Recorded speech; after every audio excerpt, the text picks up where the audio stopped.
Good morning, everyone. It's the 14th of January, 2026. We are gathered again for the Bucky call. This now I think about 17-year running effort that we've all made.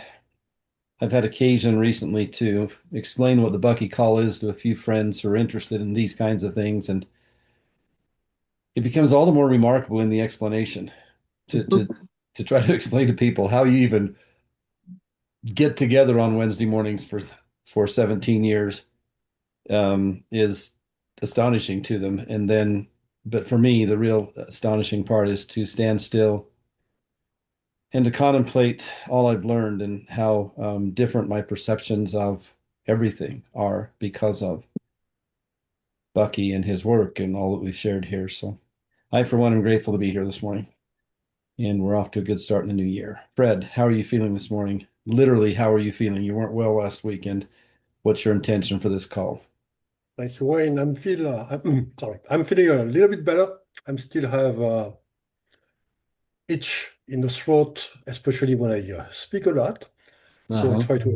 try to avoid that, and therefore I will be limiting my interactions today to what is very important.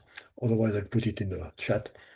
Um, I'm still a bit shaken up by seeing Richard and Anne, and knowing they just lost somebody that's close to them. And I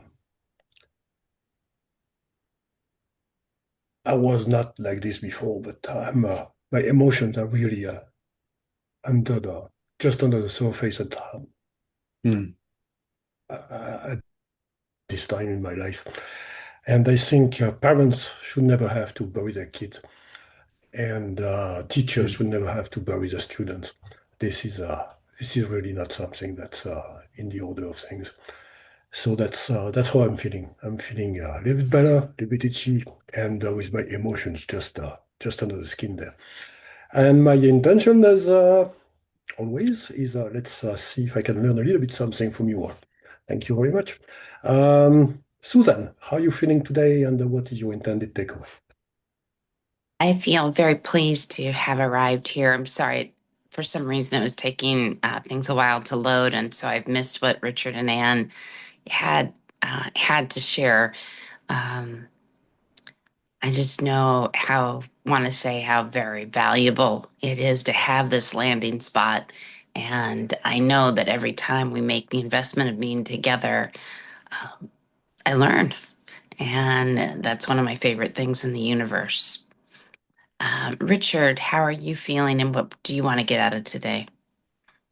No, thank you. Actually, the first feeling I have is a feeling of a certain amount of regret. That when we were on the call last week and talking about the holiday seasons, and I really didn't follow in the footsteps of Wayne, of also talking about some of the difficult things that go on during those times.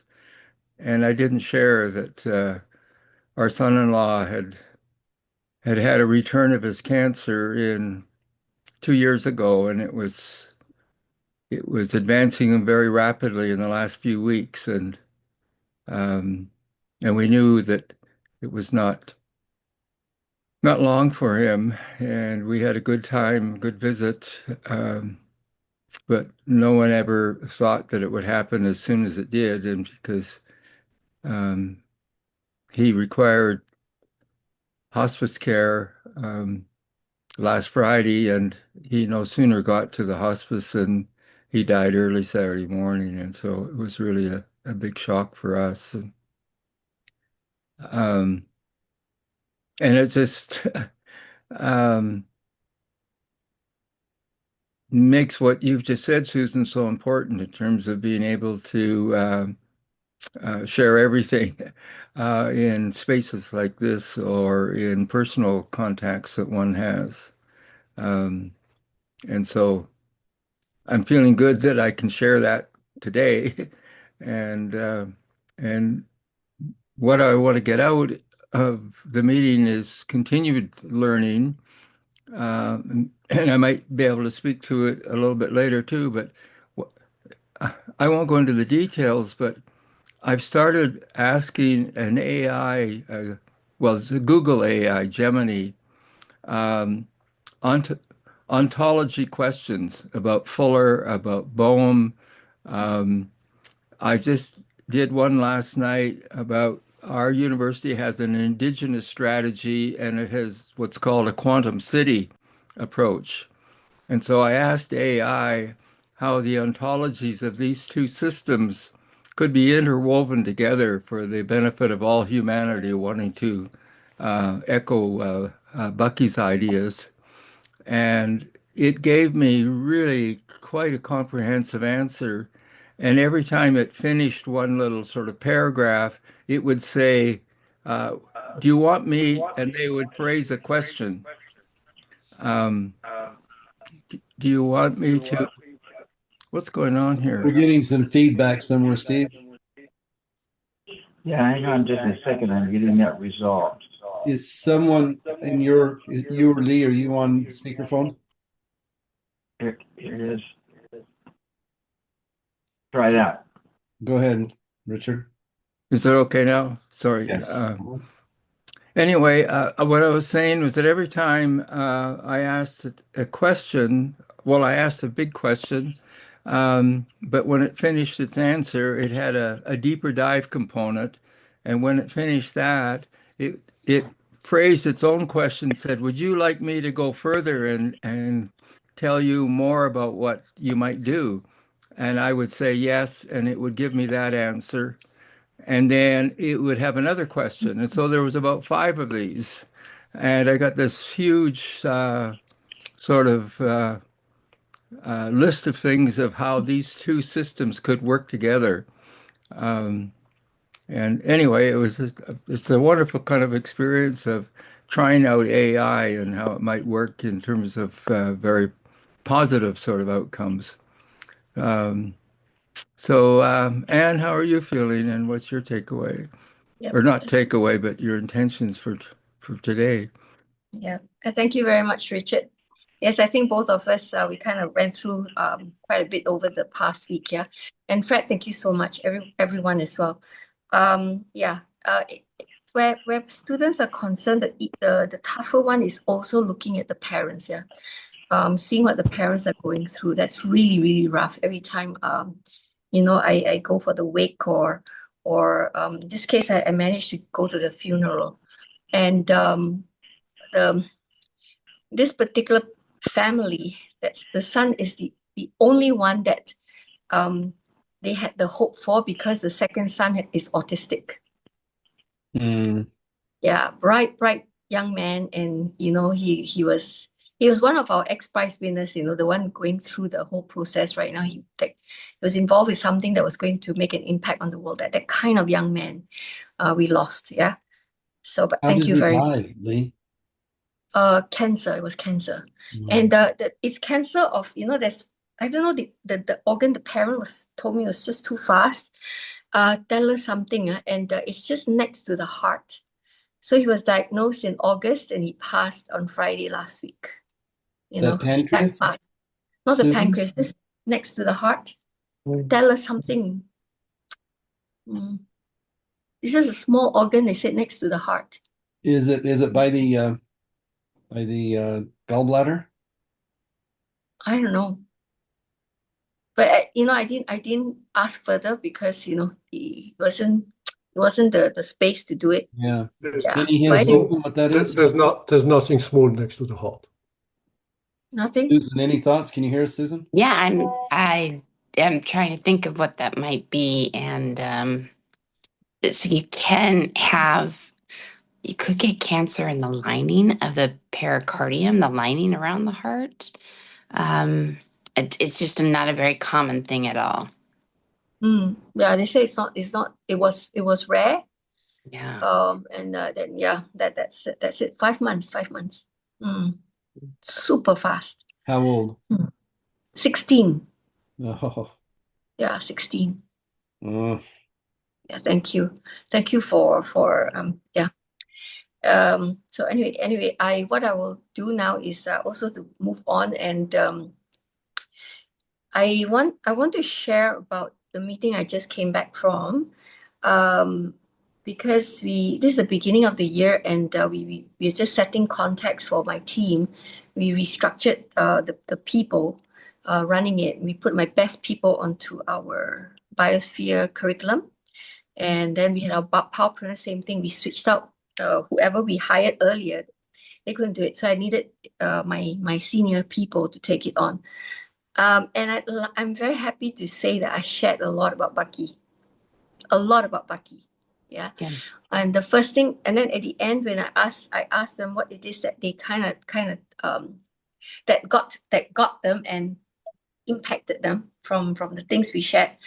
I said, because you all need to know what's going on in order to solve the problem. And if you follow what everybody else is saying, half the time it's inaccurate, right? And a few of them actually brought up they really liked the precession.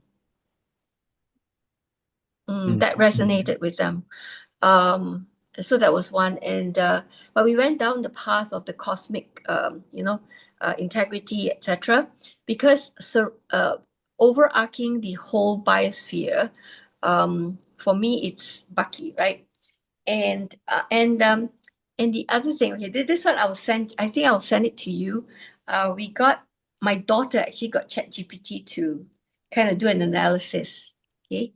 I had one of my leaders went to my daughter and said that, can you get to Anne, check and see whether she wants to be to open a chapter in Malaysia in our school for this World Teen Parliament. Have you heard of that one? World No. Teen Parliament. And so when my daughter brought it up, I don't even have to look at it. So I asked her, I said, what do you think my answer is going to be? She knew. She knew it was going to be a no. And I told her, I said, do you know why? First of all, it's old. And the next thing is that it's broken. Okay. Part of So, world game. yeah. Then she told me, she said, you know what? She actually put this World Team Parliament into ChatGPT for pros and cons, right? But then she knew that I've been advocating us taking on World Games. So she asked ChatGPT to compare this World Teen Parliament with World Games. And then she said at the same time, you for ChatGPT to analyze it from Anne's lens, my lens, because they, a lot of our curriculum and all that we have put in the parameters, what our pedagogy is and our philosophies are and all that for the school, right? So ChatGPT already has got the learning and is able to analyze from our lens. You'd be so thrilled to hear what it has to say, and I would love to send it to you. And the first thing is that it says that re-anchoring Ace Adventure, right waves only, philosophy. So Ace Adventure, which is my brand, does not my pedagogical brand. Ace Adventure does not reject riding waves. It rejects derivative waves. Okay, the waves that excite NTAM are first principle systems thinking, whole earth anticipatory design, humanity scale problem solving, platforms that reframe how humans cooperate, not simulate existing power structures. This places Ace Adventure intellectually and philosophically in the lineage of Buckminster Fuller Institute, World Game. And it says the World Game is key here, not a parliament, it's not a debate club, but a planetary simulation asking, how do we make the world work for 100% of humanity without ecological offense or disadvantage to anyone? So Ace Adventure's aspiration to run the World Game in Malaysia and spread it across Asia positions the group not as a participant in youth leadership, but as a regional steward of civilizational thinking. When I read that, I was like, yes, yes. Oh yeah, that's This huge. is right up the alley. So anyway, I'm gonna share with you in our group chat the whole article. That was just the first page of it, but everything it said was just spot on. And so now my team knows why no World Teen Parliament and why no United Nations model. Hmm. Okay, it's because even United Nations model is very separated, and in the analysis it says that it's 18th, 19th century, so it's old, and that something is obsolete. I loved it. Yeah, it's Loved part of it. grunge. Yes, yeah. So the key one is this. Now my team knows because I looked at it, the whole thing. They did not come to me when I keep talking about World Games. They came to me and wanted to do Model United Nations and WTP. So now we show them the thinking process behind Buckminster Fuller World Games. And so my next step is I'm going to come to you guys and ask where I can get help for World Games. Okay, thank you very much. So that's my to get more of our group, the discussions we have out of today's meeting. Can So I? yes. Well, I just wanted to cut in very briefly just to say that, I mean, it's amazing that two people, or maybe more than two, but in two different parts of the world, experienced the same thing vis-a-vis a cancer death almost the same day, and have experienced inviting a AI system platform to answer some questions because About Bucky. yeah, and I've asked them to compare David Bohm and Bucky. I've asked, and I've tried to use Bucky's language in terms of phrasing the question. So, wow, what I mean, serendipity is. Anyway, I just wanted to share that. Thank you, Anne. Wow. Thank you. And yes, Richard, you have not gone yet, right, Richard? So Yeah, yes, no, I you did. asked. Sorry, you asked me. Lee, how do you feel and what would you like to take away today? Well, I haven't had that experience of asking AI anything. I try to stay away from AI. It's kind of scary for me, having an entity that I can't see, or I can talk with it, but I don't know what its intelligence is. Um, as a human, you meet a human and you can feel from the inside. And so that's why I'm not sure about talking with AI, because you can't feel anything. Um, their aura, their true feeling. AI doesn't have that. But well, I am here 2 days straight with no heat.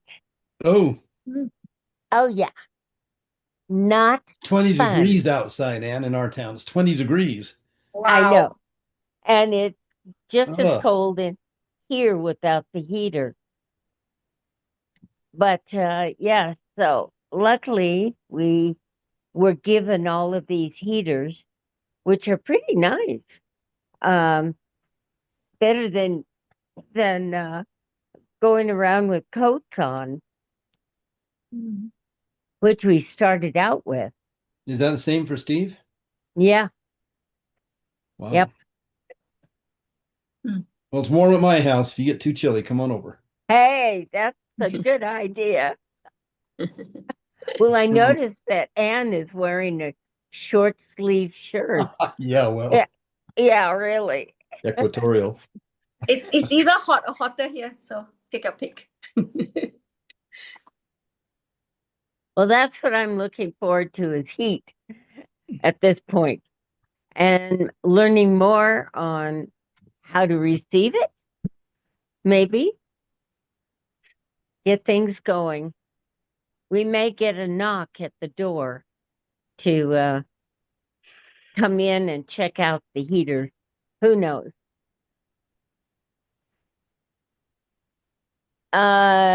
See, Manu, how are you today? And what are you wanting to get out of today? Good afternoon, everybody. I'm fine. It's warm here. We are your July equivalent this month, so it is warm. And I'll go there. yeah, you can come. uh, anyway, uh, I'm happy to be on board the train now. I I didn't want to make too much noise. My coming in there. I'm grateful that you noticed me. And my expectation is just that we progress and then we be practical, because that is the big miss, practical. And I heard you talking about AI. My contention is that AI doesn't feel. So AI evolved in one phase. It might be a very long phase, but it's one phase. And the fatal flaw of AI is that feel, is what is hidden. It cannot do it. AI cannot do induction. Maybe not yet. And I don't think that it will ever do it. It will always do deduction from large set, but always deductions.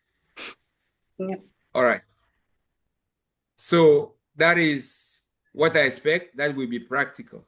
Who is left? Is it Wayne Joe, or Steve? Steve Is and Joe Joe. here? Steve and Joe. Where is Joe? Okay. Hey, Anyway, Joe, how do you feel? Okay, you're hidden. I didn't see the arrow. How do you feel, Joe? Sorry, what do you expect? no. I'm feeling, a little bit fatigued, to be quite honest. Got quite a bit going on. With getting to relocate and try and get things prepared for that. And I just got back from a trip from Rome that I'm extremely grateful for. And it was a wonderful trip. But it was a long flight back. I'll just say that. So as far as I found Manu, your comments pretty interesting as far as the induction. Will it ever be able to go from just deducing something to induction? That's a really interesting problem. But it's also interesting to ask, what are the implications of it going from deduction? What are its capabilities if it comes from a deductive approach, using massive amounts of information? What are the limits of that? Is an interesting question. What is my expectation for today, and how does that relate? In the sense that what we've been doing here is kind of looking at things, different disciplines from different perspectives, and how information's been processed. And that's really been a big part of this work. How different signals are interpreted. And when you think about it from that perspective, that's really important to understand when you're talking about this type of reasoning, that whether it be a machine or ourselves are doing. So, my anticipation is to continue to look at the world, continue to grow in that area, and to spend time with everybody here, which I'm grateful for. Steve, how do you feel? What would you like to do? And Lee, I hope your heat gets fixed. I had an experience like that recently. It's very challenging, and so I'm sorry you're having to deal with that. Got it, Steve. Sorry.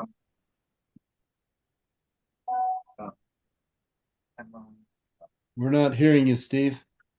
Manu, do you intend on sharing your screen, Manu? Because for some reason your screen. You're muted, Steve. Steve, we're not hearing you. Is he on the phone? Yeah, I'm on the phone because I'm doing everything I can to give Lee her own audio, and still plagued with some technical issues. Manu, do you intend to share your screen? I can stop you from sharing. and I just do it by sharing my screen, which I have no intention of sharing. There we go. I've been distracted by technical issues here, and this close to getting my computer to operate at 100%. I can't get into Kindle because I don't have my Steve, my favorite mentor, email going on. So here I've been hearing people on our group here share about major life tragedies, and my tragedy is I can't get into Kindle, so I don't have a tragedy. I've looked at this AI situation, and I've noticed that you can manipulate AI based on leading questions. And it'll give you one answer, and then if you go deeper and give it leading questions, it'll gradually conform to your paradigm. So AI tends to support a bubble for everybody, your own bubble. So, and though I am interested, if you could send over that analysis that AI did, and that would be wonderful if you could send it to me. Are you able to hear, Ann? I think she already did, Steve. Oh, she did? Where'd she You send got it? it. In WhatsApp, was it, Ann? How did you send it? I just got it. Yeah, WhatsApp. Yes. It's in the Okay, good. WhatsApp. No, I Our see it. group, Bucky group. I see it. Thank you, Ann. Yeah. I'll download it and get to it. Can you mute Lee, please? Yeah. Thank you. And it's 69 degrees in the apartment here, so Lee can complain about it being cold. It's no 20 degrees, it's 69. And I enjoy the temperature actually cooler. It's good for the environment.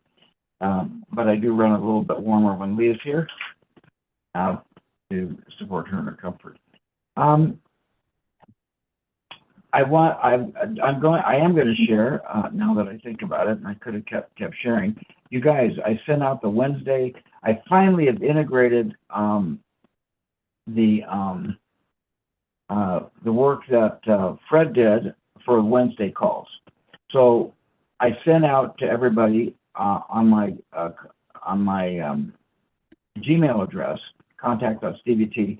I sent it to everybody an updated log of all of the Bucky calls on Wednesday. I haven't yet done the weekend integration. I will do that. One of the things that I've noted is that while I was gone, Fred did an AI thing and included that. And it's kind of wordy, and it kind of misses the point a little bit here and there. But I think it's a good generic description of the meeting, and I've been putting in my own little summary based on my takeaways. I make notes as to what's going on in the meeting. But when we had the AI summaries, I've included those because they seem to be a little more in depth. I haven't had a chance to compare them. And so, but I haven't figured out how to get the AI summary out of Zoom yet. It asked me to turn it on for everybody, but I haven't figured it out. So anyway, please check your email, grab that thing. I have the slot for today's recording goes here. A new graphic will go there, but this should be an inventory of calls. So if I've missed something for everybody or for anybody, if there's something missing or you'd like to see something added on, please give me some feedback and look for that email if you care to do so. So let's see. With everything going on, I'm right on the edge in terms of being alert, and so I'm feeling more at attention than I am at being totally present from my feeling point of view. But I'm delighted to be here and delighted to have Joe. Joe, are you back in the States or are you still overseas? You're in Europe. And Joe's probably at work if he's not. Yeah, I'm back. I'm back here. Okay, really good. Well, good to have you back, Joe. So, Wayne, how are you feeling, and what are you anticipating for today's call?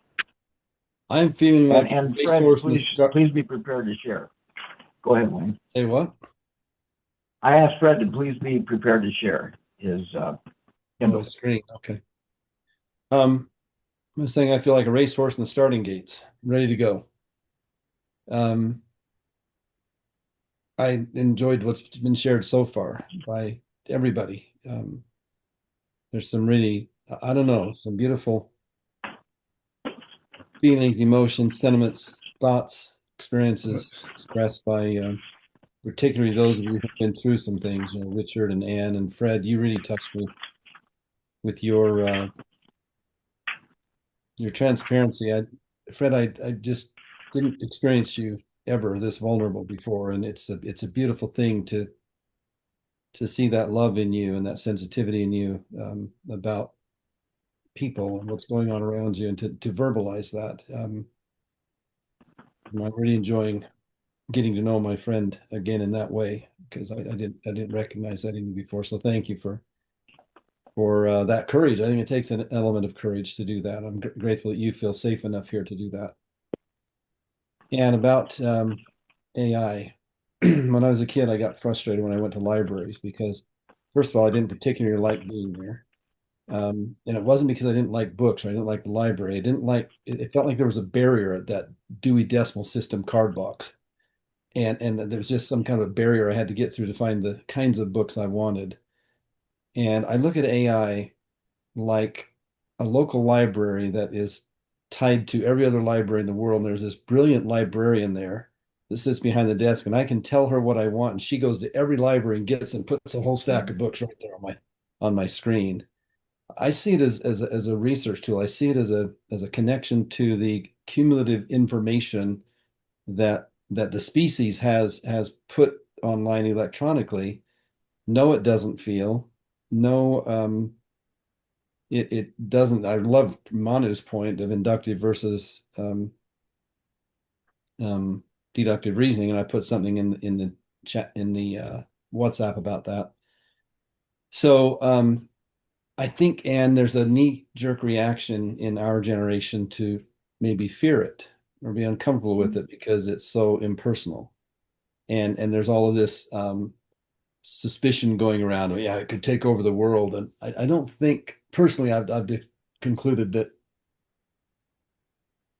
there's so much benefit in being able to research things that quickly, being able to put that kind of information at my fingertips so quickly that I don't think there's anything to fear there, because as someone said, Joe or Manu, that it might never get to the point that it can feel. It might never get to the point that it's the existential threat that some people say it could be. Will it be misused by some? Yeah, of course it will. That's the human condition. We've seen that with every tool we've ever had. Shall we have avoided all of the great technologies we have because of that? I think not. And so again, it's the wise personal use, making choices around my own life, my own priorities, just like Anne is so beautifully illustrating to us with her school. I'm really impressed that her daughter is coming to her and saying, Mom, what about this? And saying, no, let's go to Chat GDP. Boom, here they have this. Wow. I mean, from an administrative standpoint and a time management standpoint and an efficiency standpoint, holy moly. What kind of power is that? Talk about ephemeralization. So more with less, right? I love it. I just love it. So I would invite you, Lee, to experiment with it a little bit. It won't hurt you, and I think you'll find that it can become an extension of your mind, and you can put your own emotion, your own feelings, your own values, your own soul into that soulless technology. That's always how technology is. We get to use it through the envelope of our own values, and it's our choice to not do otherwise. So anyway, just a little invitation there this morning. And as far as my intention for the call, I intend to get with it and see what happens. So good to be with y'all this morning. Thank you.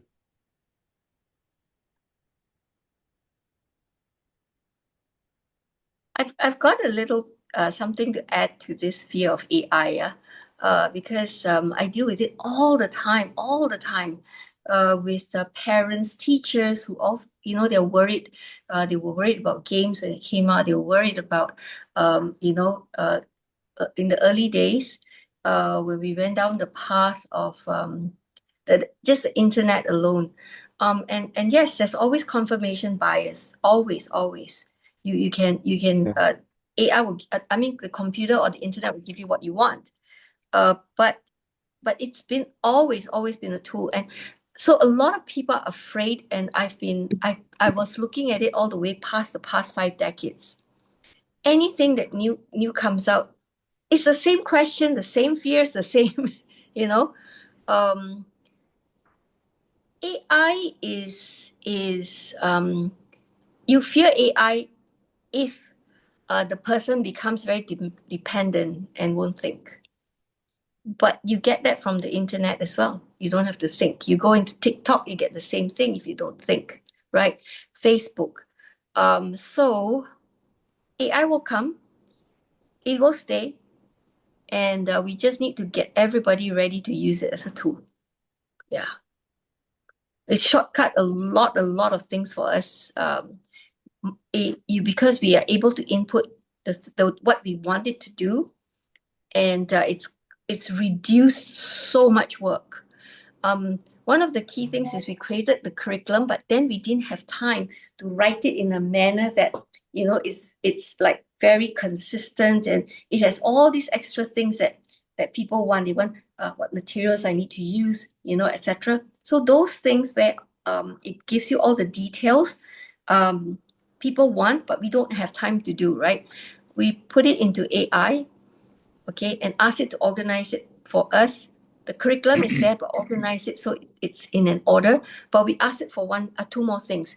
Can you, based on the activities that we have and the work or the concepts, the way we are teaching it, can you pull out the high order thinking skills and the real world skills? For every activity, it pulled out and right down to in a manner that none of us have time for it, nor do we have the capacity to go so deep in. Anytime you do high order thinking skill, everybody goes to they go into Bloom's taxonomy, right? And it's like what do you call it? It says problem solving, critical thinking, and so on. Nothing more than that list of about 9. But the AI can really, really pull it out for you, so precise. So anyway, I just want to share that. Okay. There Hey, is one Jan. thing. Sorry, I want to make a comment on those. Just a second, Manu. Joe was speaking. Okay. I couldn't hear him very well. He was speaking. Yeah, just really quickly, there is something that I think that there is a little bit of we have to, I mean, yeah, it is like any other technology. And as a technology, new technology that comes out, that you have trade-offs and concerns.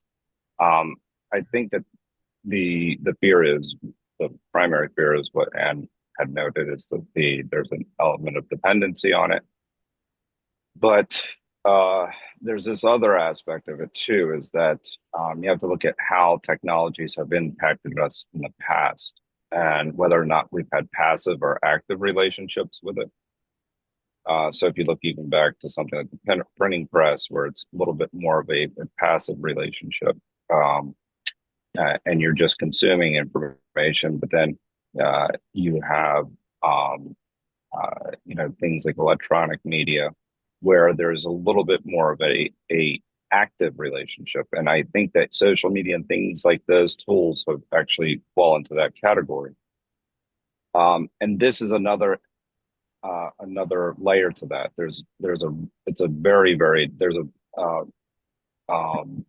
You have an interactive relationship with it.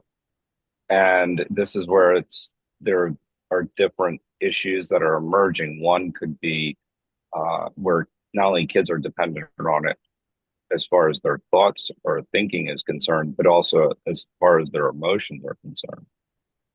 And especially if it's tailoring itself towards individuals' emotions.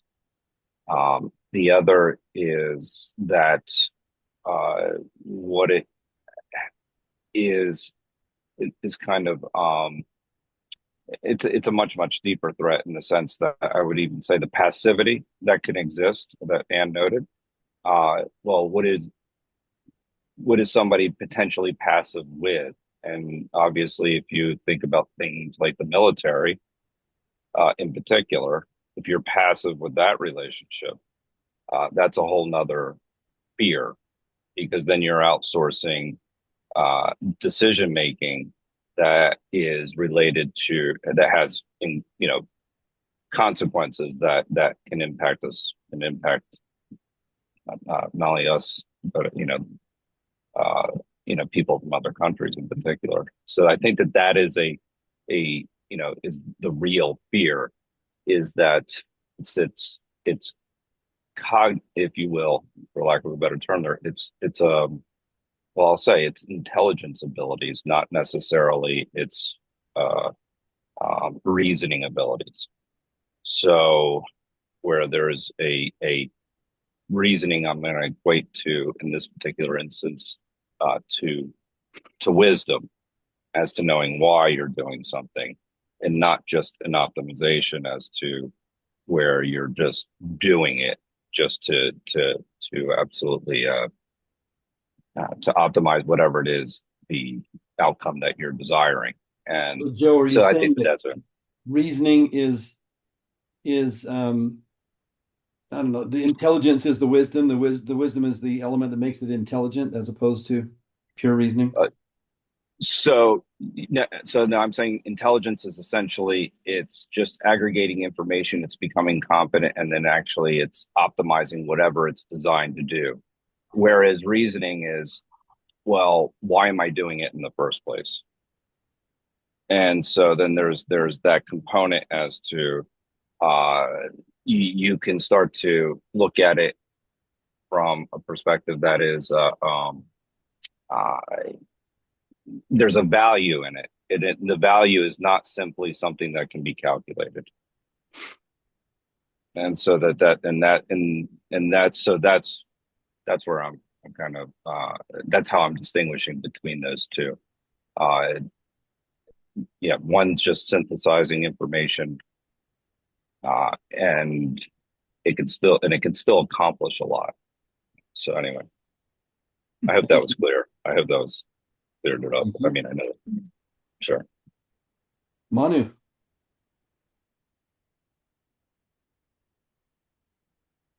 Very interesting. I've been having some ideas. Let me just come up with some, on the onset, with some two definitions that are borrowed. Another one is from me. Is that fear, let's borrow it from Kiyosaki to say, is false evidence appearing real. Let's accept that as a definition of fear, because fear is absolutely personal. It can become contagious, but it's not true. Second thing, we can grade abilities. Deduction is where intelligence is. Intelligence is the ability to find rational links between events, between happenings. That's what you call intelligence. In other words, intelligence is the ability to identify structures in our global parlance. Structures. Now, induction comes from experience and is the mother of wisdom. You say somebody is wise when he's able to recall situations and generalize them in order to navigate a complex issue or to take a position vis-a-vis a problem. That's what you call induction. But there's one thing that is even more flagrant when AI is concerned. It is intuition. AI can never intuit. And intuition is that spark, because AI is built on the basis of rationality. It is rational, and then you deduct something. But intuition stems from the ability of us as humans to entertain the irrational. The ability to say there is something that there might be something that is completely outside of this rational link. And that is what you call the level of genius. A genius is somebody who is able to communicate with deity. Deity is universal, what Bucky would call cosmic integrity. Communicate with what? Deity. Deity. Yeah. The God force, the all. Okay. Yes. Okay. That's what you call intuition. I mean, I will bet anything that AI would never be able to do that. It would take some other change, really, but not what we see. And it's always to the basic flaw. And then we embrace what Richard has always said: take it from whole to everything. So no matter how powerful the computing capability is, we have to accept that there will be failure somewhere. That potential for failure exists. So if you ask your question, if there is failure, what do I do? Then we are able to kind of accept some things that are on the other side that the AI wouldn't see, because AI is completely on the projection side, on the cosine side. It is deductive, it is projected, it is sensed, it's seen. And finally, if we look at what is going on at this time, for example, the AI mind frame will push people who are speculating on, they don't even think of the same as speculative, to buy silver now. What was that? Buy silver? Yeah. Silver, yes. Silver is here now. It's doing this. The God Yeah, candle. it's Not. it's Repeat up that. 100%. It's up Repeat 100%. that. Silver is doing this. Repeat the sentence, please. What about silver? I'm saying those who are locked in the mind frame of the AI, like that is completely dependent on it, believe in it, that is what it is. They are currently buying like mad silver. Okay, help me with that, because I thought a lot of people were buying silver because AI and everything around AI and crypto and the mining is going to consume a lot of solar. It's all going to consume a lot of silver. How is that tied to the fear of? Okay, they have completely been in that deductive mind frame that they have forgotten the tactics of a market. This is time to sell. You should have been in silver 20 years ago or 10 years ago or during COVID. You should have been. You have, yes, you have intuited that there is a cycle. It cannot go. It's like when you have oil at negative a barrel. You have intuited that and you stay in the position. When the mass is mad, that's the time to sell. And to keep only what was your first risk in the first place. So your multiples, you should have reaped them now. Yet people are taking their resources and their savings from stock that are falling, because that is logical, it is falling, and putting into silver, forgetting that silver, although it has fundamentals that keeps it like that keeps it strong, it has pitfalls. It is an industrial commodity at the same time as money. And if you specifically buy now, you are going to lose. Because whatever the gain that it has, the friction of buying and selling. I don't know if you bought or you sold silver recently. They are taking $10 per ounce. 10. Premium. Yes. In other words, if the spot that is like now 90, almost $90. If you sold your silver now, you will get 80, 81. So 9 is captured by the, let's just call it illiquidity of the market, relative illiquidity of market, the friction in the market. That's a lot.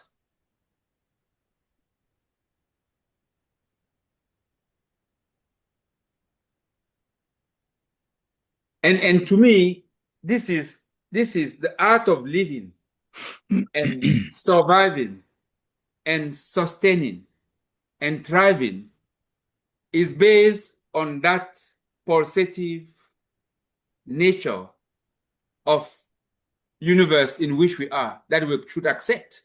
It is like that. And the fear of AI is not, I mean, if you read history, it's been all the time. There have been, it's full of that at different periods. So that was my little kind of introduction. Maybe it's completely out of the context of the discussion that we had, but I felt like I should share it. Okay, thank you. Steve, your hand's up next. Manu, if you could put yours down, please.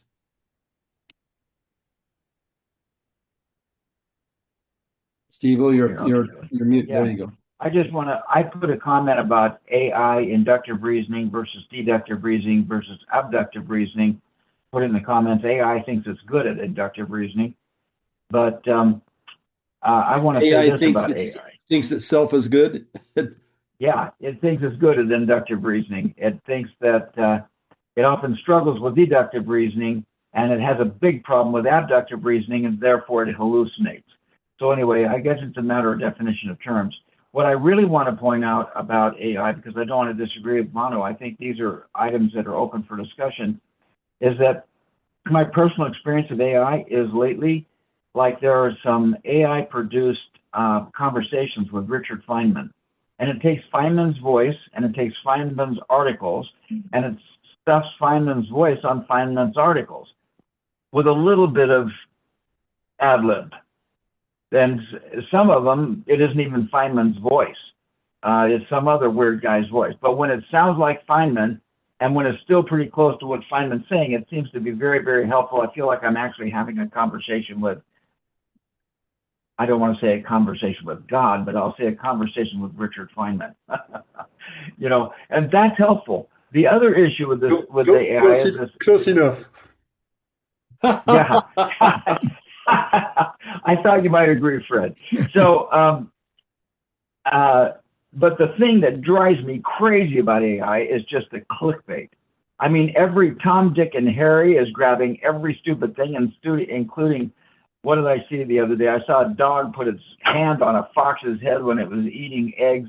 I've seen, I mean, there's so much BS out there that it just drives me freaking crazy. And in fact, when I see a link that sounds interesting, I will go to Google and ask it if there's any premise for it. Did this actually happen, or what are the contexts of this or that? Half the time it doesn't even exist, and the rest of the time or at least, the balance of it's only 10% accurate, and the balance is stretched beyond mortal belief. So anyway, there's my gripe about AI. Since we're here, I think my comments in the Google's good, but I didn't want to put this Feynman thing because it's a sacred moment for me. I love hearing Richard Feynman talk about electrons. Blows my mind. I'm complete. Thank you very much. Thank you. Really quickly. So Yes, just to be clear, I mean, and this is an important distinction, is that AI believes it's good at inductive reasoning because it takes a constructivist approach to the world. In other words, that everything is constructed for it, therefore it's doing some form of induction. But there's a really important distinction between that and what it really means to have an internal representation of the world. And so it's doing it from because it operates from a constructivist framework, but it doesn't necessarily have a mind that's independent. It's not conscious. So when we're talking about inductive, we have to be very careful on how we're kind of defining that. That's the reason why it thinks it's good at inductive reasoning, is because it's of the type of framework that it's actually taking. Now, Joe, what I'm this gets into confusing. this gets complicated. Go ahead, Joe. Oh, no, I'm just saying that this gets very complicated too, because this gets into how it learns. Maybe, but And you might have just uncomplicated it, because if you look at what Steve put in the chat, I was looking at that and listening to what you're saying. It looks to me like AI looked at itself and used deductive reasoning to define its approach to AI and said, I am doing inductive reasoning, which was a deductive process of thinking. So it really isn't. Go ahead, right. Susan, please. Well, one other thing, I'm no doubt there's value here, but I do want to ask at what biosphere cost. These data centers, they take tremendous amounts of water. They take tremendous amounts of electricity, and that is causing a huge impact on the world in which we want to live. And at some point, when we go back to universal accounting and ask what is the actual cost of these things, at one point I thought, well, maybe AI could just run and then you could get a collection of its responses, and then it would be more like, and save those and publish those, and it would be like a frequently asked column. But no, AI gives a different information to every person who asks it the same question potentially. And Google is trying to push me to use it even when I am not asking for that, even when I'm looking up a resource. I just, there is a physical cost to this to run it each and every time. So I want to be mindful. And then like at the medical conference that I went to in October, we were talking about pathology and what it takes to train a physician to be able to look at the patterns and to understand how to organize them and understand how to add value to the next generation.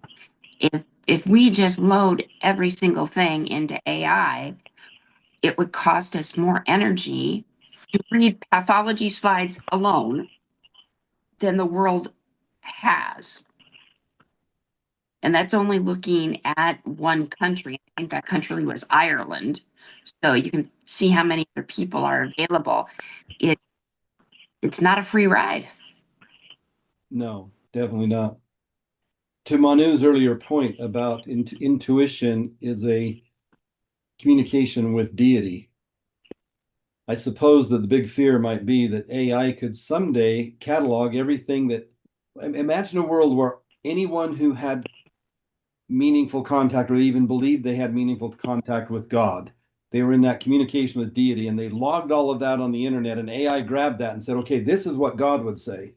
And then it started synthesizing that and downloading it to us. Would we need God anymore? Would that actually be God? If I'm not trying to force that God thing on anybody either, just as a topic of conversation. I think we start chasing our tails. It gets into a loop, but that's where we live. That's where it is. That's the fascinating part of the conversation. So thank you, Susan. Richard, go ahead, please. Well, I'm just sitting here experiencing, maybe it's intuition or feeling, but Anne and I shared something that really connects to our feeling and how we are trying out something. And it's a good feeling, even though that there are some parameters you have to be careful of, and the kinds of things even that Susan's just talking about. But the response to our feeling has been a intellectual response, to warn us, caution us, be careful. But tied to that, from each of us, is our own emotional feelings. Um, and we're hiding the emotionality that we have attached to whether we like it or don't like it, and we're trying to address it in an intellectual kind of way. So I just find it really interesting that uh, how difficult it is to integrate, if you want, the deductive and the inductive. How to integrate what what I read at the British Science Museum years ago when I was in the chemistry section. I was standing by a floor-to-ceiling version of the DNA, trying to get the walls to talk to me about whether I was using Fuller's work and other people's work in the science world reasonably.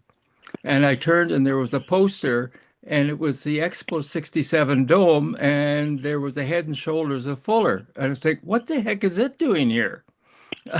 So I went over and I read the caption, and what it was explaining how Watson and colleagues made that discovery.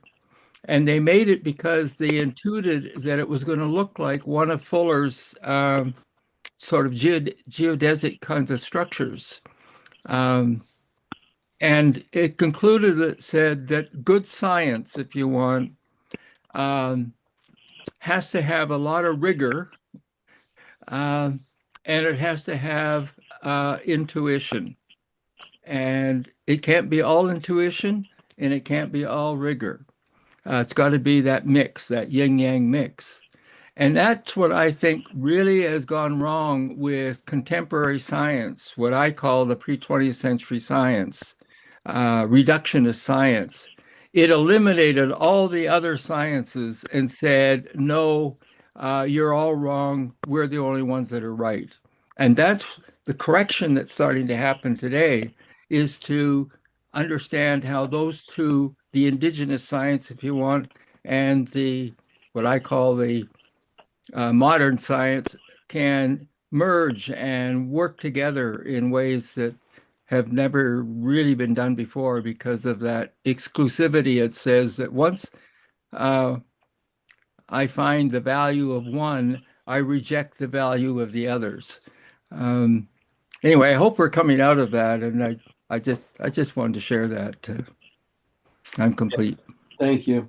Manu, I've got you, but just a second. Because I'm monitoring this, I don't usually raise my hand. I'd like to just insert one thing here before we get too far past it. Would that be okay with you? If I stepped in front of you?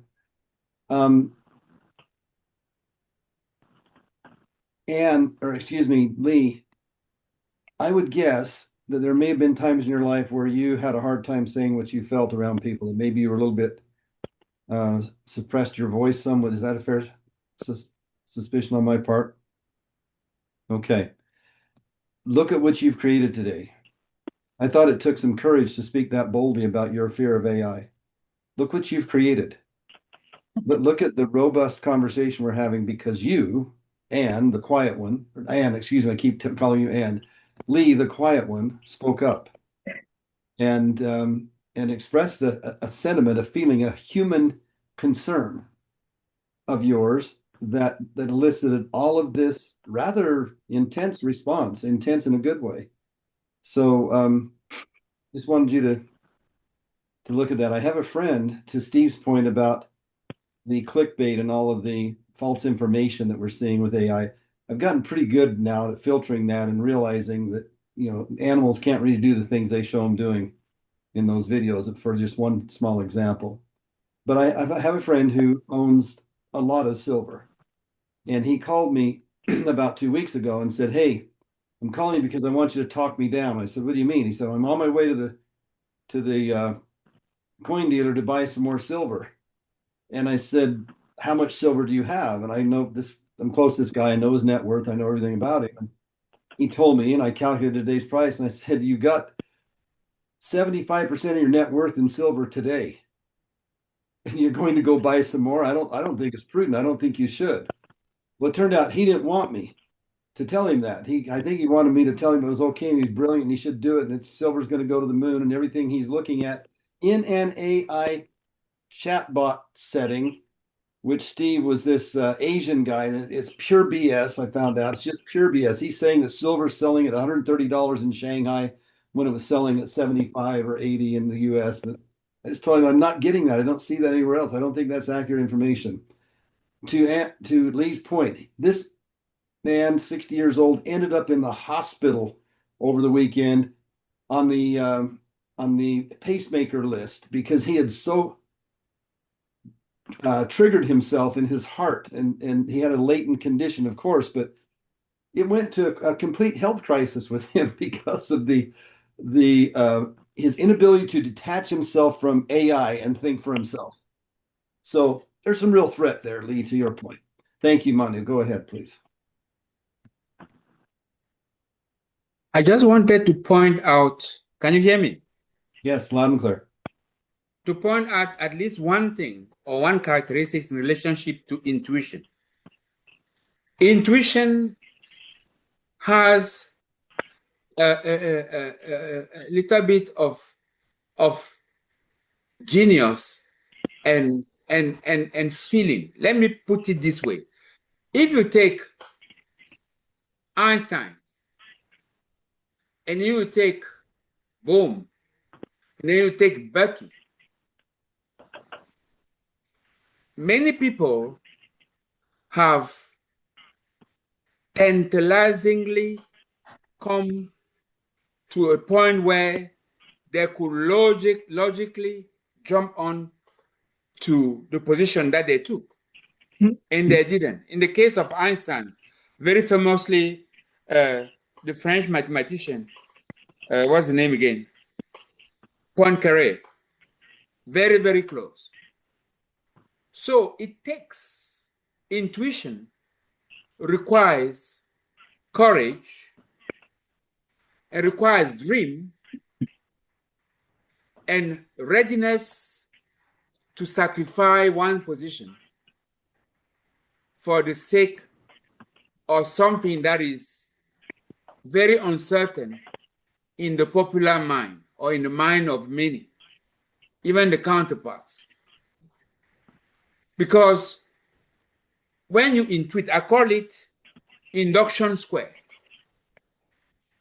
or generalization of or generalization of generalization. That's how powerful it is. It is not enough to see that there is that possibility, but it takes the courage to jump onto it and say, here it is.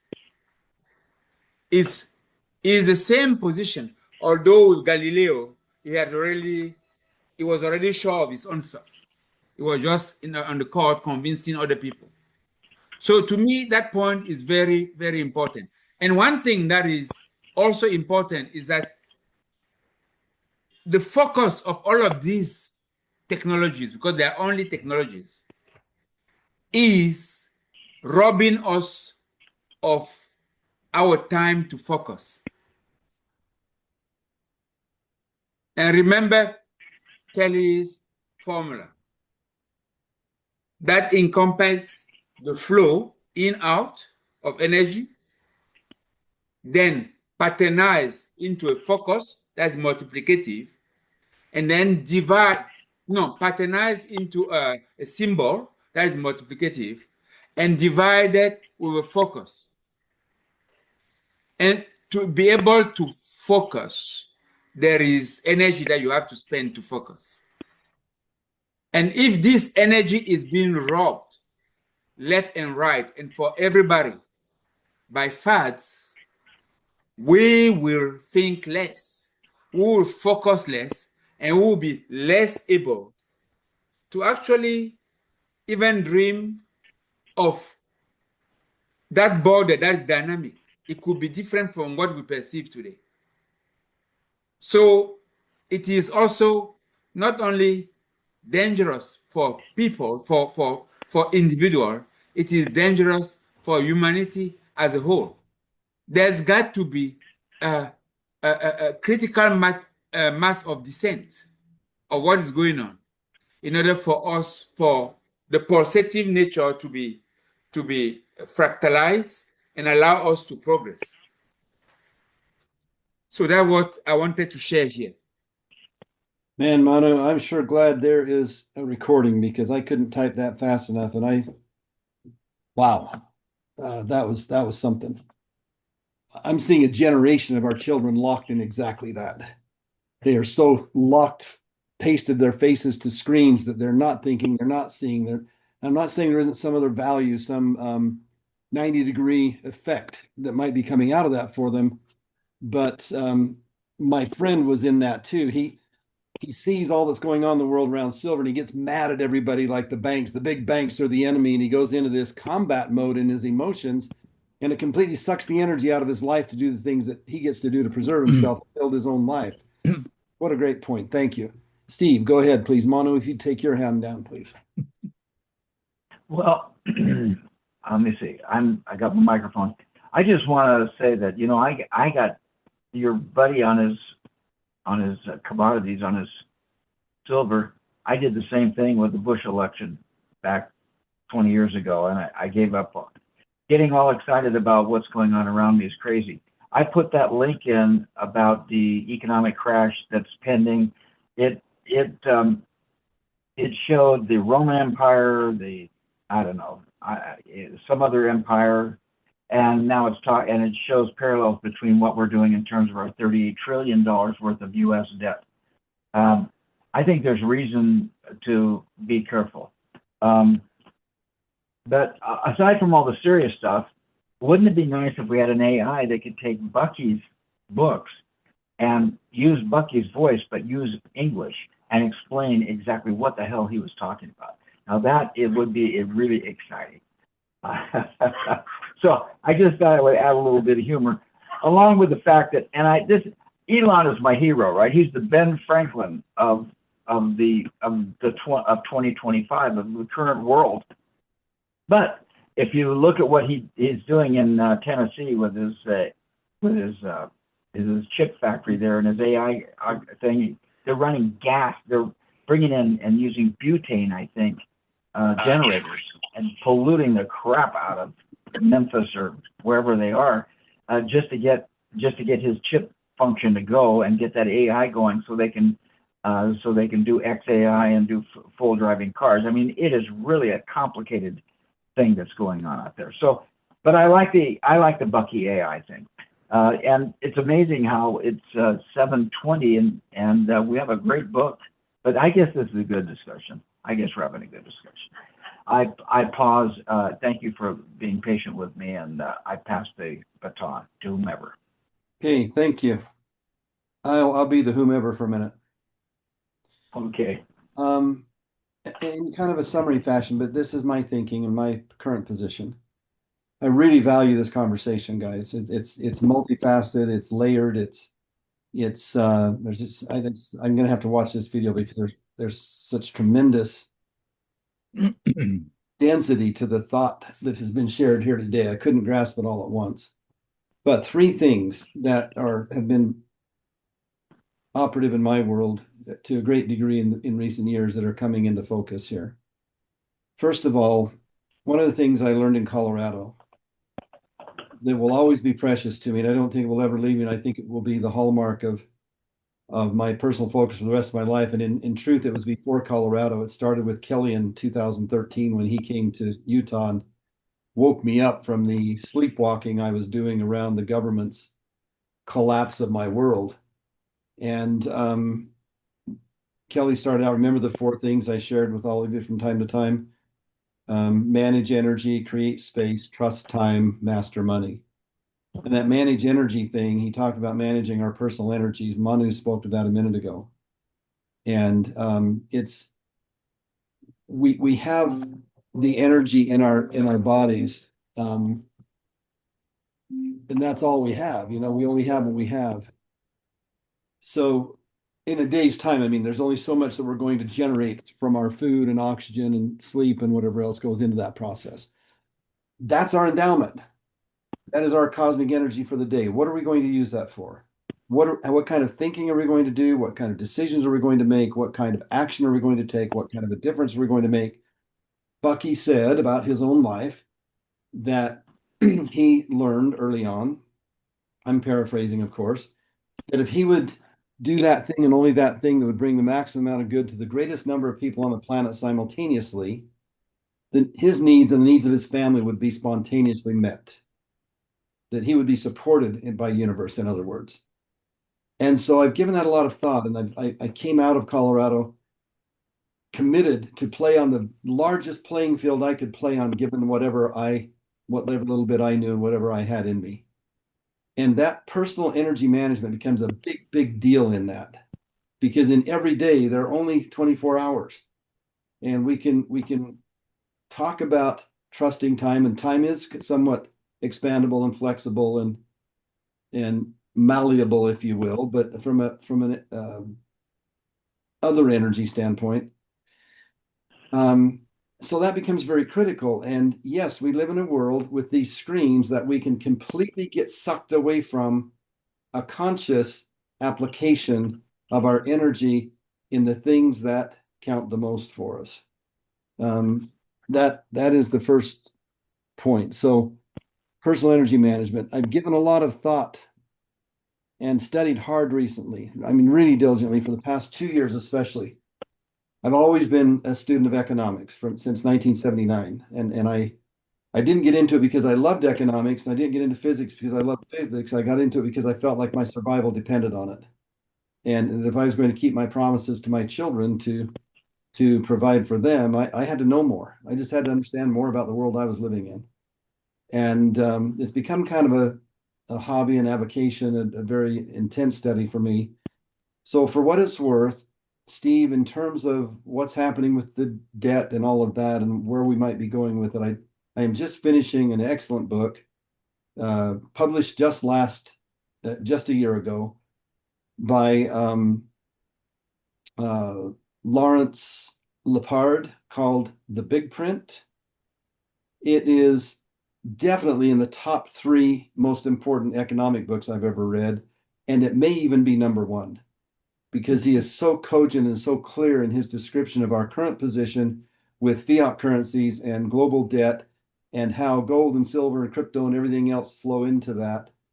But most importantly, he talks about what we as individuals can do in response to that, to preserve ourselves and to move forward, and what lies beyond whatever the worst case scenario is, and under all of that that's going on. So that's a beautiful thing there. Let me check my note real quick. What's his name? Lawrence Lepard, Lepard. Thank you. When It's in we the talk chat now about, for everybody. yeah, thank you. When we talk about, if somebody wants to grab that link on Amazon, the book's there. I liked, Manu, what you said about being robbed by fads and the energy of the moment. And I can't imagine how important this conversation is for your children. I know it's important for my children, my grandchildren, any young people I talk to give them a chance to see it through a little bit different perspective and say, hey guys, you have infinite choices right now in what you give your mind to. And you can get sucked into that being an unconscious thing where somebody else is deciding for you, or you can get clear on where you go from here. For me, and this comes square back to Kelly and Bucky, the thing that guides me in those choices that I rely on, that I feel comfortable with, that I have safety and solace in, is generalized principles. I stick to generalized principles. It's easy for me to see what is pertinent, what isn't, what's relevant, what isn't, what I might choose to give my time to today, and what would be a waste of that time. At the end of the day, the time is my life. I'm giving my life to that decision, and that's how I see it. So, one last thing, I'm probably doing my wrap up, and we'll just begin to hand it off here. But I shouldn't give mine first. I'll make my last one brief. Yeah, I meandered and lost that, so I'll save it. Thanks for letting me just empty my mind there, guys. That's where I am. All right. I suggest we don't get into the book today. Is there somebody who has a thought you'd like to share before we go to our wrap-ups, or shall we just give some license to extend your wrap-up a little bit and conclude anything there? We've got ample time. Okay. Richard, how are you feeling? And what's your takeaway today? Uh, well, I'm not feeling the feelings of regret that I had before when I came on because of another experience in my life. I'm feeling really quite what's the word? I'm not sure what the word is. Um, it's energized, it's reflective, it's a lot of things. Um, and the main one for me right now is um, we're talking about feelings and reasoning and that sort of thing, but the one that's coming through to me right now is um, the importance of what it means by having a good conversation, having a good discussion, and so forth along those ideas. What it means from at the very beginning, with Anne talking about the teenage parliament, and that being outdated, and that being um, uh, not the kind of thing you want to get engaged in because of the debate. So now you have discussion, conversation, debate, and we have Boehm's notion of dialogue and what dialogue means to him and what it's meaning to me is that as much as we intellectually um, commit to the importance of dialogue, we don't do it.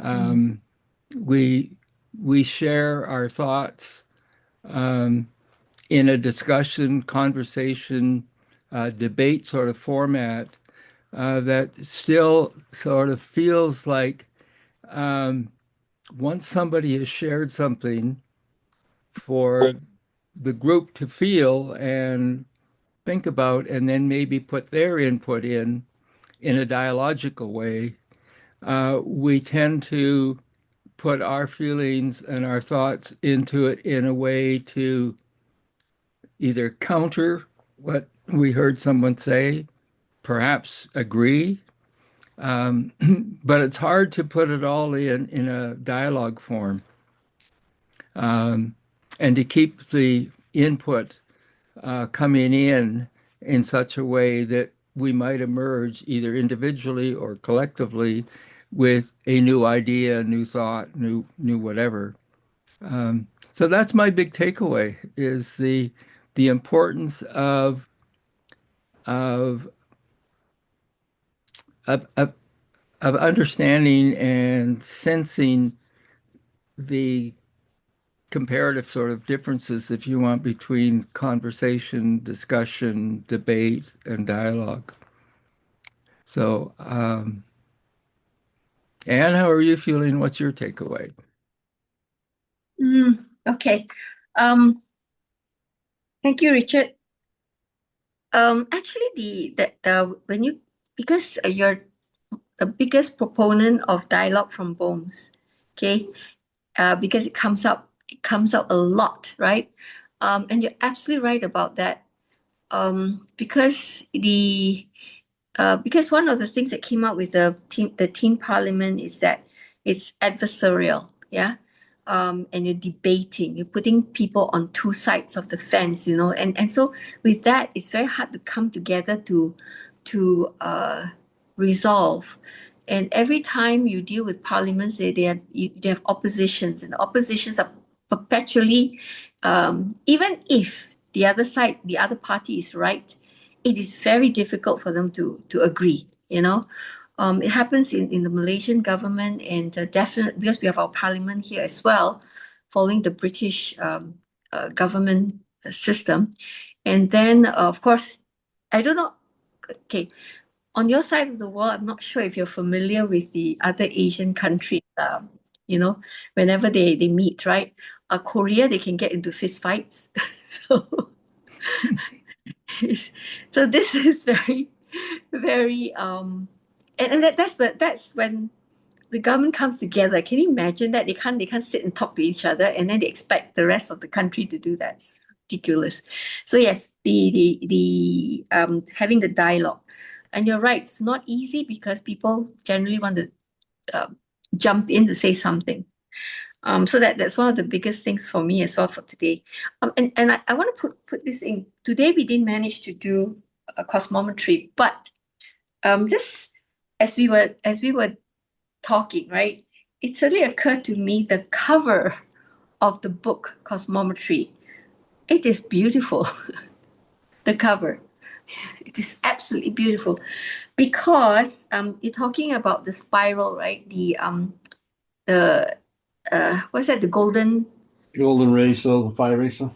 The golden ratio, and then we're talking about also the Fibonacci sequence and everything.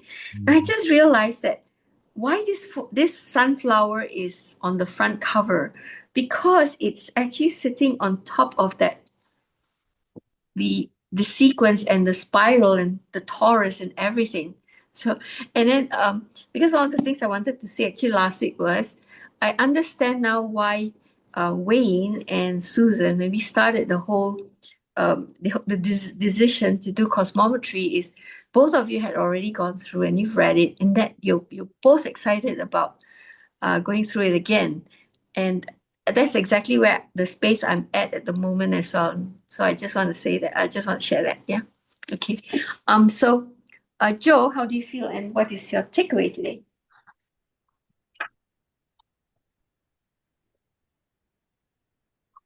So now I feel, still I feel good. Actually, I'm very, very, very appreciative of one thing in particular is that actually the initial comment of even just talking about inductive and deductive reasonings, because one of the things actually that Bucky speaks to is the importance of the words that we use, and by using the word reasoning, it is actually throws off the entire statement. But it wouldn't be inappropriate to say inductive analysis. And so when you're thinking about that in terms of what is inductive analysis leads to what could be intelligent. And then if you think about it in terms of, what intelligence does and what wisdom and reasoning do, they're two different things. And one, I would say, requires, an element of self and understanding consciousness. The other one does not. One is this idea of, just optimization. So this distinction is key when we're using our words and when we're describing something's capabilities, as well as its safety. Its ability to categorize these correctly. I mean, a lot of people will even say, "Well, what is understanding within that framework, and what does it really mean to understand?" But these terms have really big implications. So by walking through that, having that discussion, I was able to kind of choose my words a little bit more carefully in the future, and probably accurately depict what I was already trying to communicate, meaning that these tools use constructivist models and they do learn like us, but then but it does analysis. It doesn't, and it becomes intelligent, but it doesn't necessarily have that first person kind of experience because it's not self-aware. So that's one aspect, at least not at this point. So I'm very, very grateful for that, because there's another part of this that relates to then what is the limits of knowledge and knowing itself, and what can we what can we actually infer about the world? Meaning, what can we actually quantify, and what it means to experience the world versus, to analyze the world. And those are two very big distinctions. And sometimes we can actually mix those two up. And when we do, I think it's to our own detriment. Because then we really fundamentally don't understand what it means to be wise. And that actually gets much deeper than what I'm even articulating right now. Because it also speaks to the limits of systems as well. And so if you're going to think in terms of systems, you have to understand what the system actually is drawing a boundary, where it draws the boundary. And I also appreciated the fact that, kind of just, I think that what Anne had brought up in the beginning is kind of making, I think, understanding that it is a new technology, and that sometimes we do have an emotional reaction, overreaction. But I remember listening, to Bill Gates and Steve Jobs do an interview, and actually, Steve Jobs gave the emotional answer that everybody had clung to, but Bill Gates gave a very good answer, and the question was, say something nice about each other.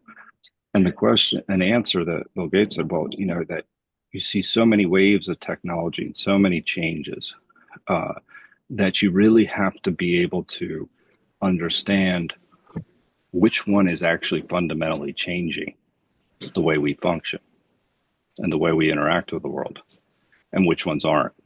And you see so many of these changes. And and he made the compliment that he said Steve Jobs can actually do that.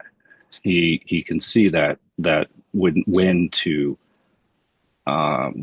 be concerned and to change the trajectory of your company versus not. And the same thing goes with the understanding of risks associated with certain types of technology, meaning that there are changes, and these changes are inevitable in certain cases. And, some of them are much more significant than others. And understanding the significance of the change is important. And I think that it includes looking at things historically, meaning historically so far as, how have certain technologies, including writing itself, changed the way we interact with the world? How did it change how we interact with our senses? And what did that mean for the collective? When you look at the history of that, you start to see trends of when individualism or when tribalism emerges and other types of behaviors. And then you think about it in terms of, whether it's a passive or active relationship with technology, what happens when it's an interactive one. And so I think that's a discussion that needs to be explored, because I think that deals with how do we engage with the virtual world. So I'm grateful for that question as well. So even though I'm a little bit fatigued and not feeling myself today, but it's these types of conversations when you're not necessarily feeling like yourself, that you still have a discovery, and that can only happen in a group like this, and it can't happen in other places. So therefore, I'm grateful for the interactions that we had today. So who hasn't gone yet? I dropped off for a moment. So Susan, Fred, Lee, Manu. Susan, how are you feeling? What would you like to take away or what did you take away? So I'm feeling a resistance to fear. And Manu, I appreciate that you started with definitions because those are my very favorite thing. And Wayne, I will go get the book because the fear that comes up is realizing that the economic structure globally is not based on true value. It's not based on cosmic accounting. And over the course of my lifetime, I've certainly made decisions where decades worth of income has just vanished, and I've not been feels like I've been chasing, and that's taken up way too much of my energy to deal with that. um, I do, when you talk about generalized principles, Wayne, one of the things that I like to try and kind of put out there is this idea of actual cosmic accounting. And I was really hoping that as the internet took off, that it was going to be a platform for dialogue. And, like Richard was saying, like it's not just argumentative, but let's get those different viewpoints out there. Let's all be able to put the issues on the table, the observations on the table, and come to some agreement about value. And so, even in terms of technologies, um, things like, all these Wi Fi fields that we're in, all these Bluetooth fields that we're in, I don't feel like the conversation and the dialogue has been robust about what does it cost us as human beings in the true source. Like, very few people are even acknowledging that living out of the sunlight in artificial fields are having an impact on how our brain and our body can work. And I'm not saying that these things don't have value. I think they have tremendous value, and I'm using them every day. I'm compelled to use them to try and go about my sacred mission of trying to help people on the health side. I don't That's the way it's done now. But I just was hoping that we would have a dialogue about the actual cosmic cost of these decisions that we are making. The other thing that really popped for me as a takeaway over the past few weeks have gotten back to Kelly's sort of equation where the words lead and the magic of the words and the fact that, spelling, like words cast spells, words create and allow thoughts. And at one point, going back to the quote, legal definition of the word understanding. So I had always had this fabulous connotation of understanding where it's like this true undercurrent of where the dialogue could get us.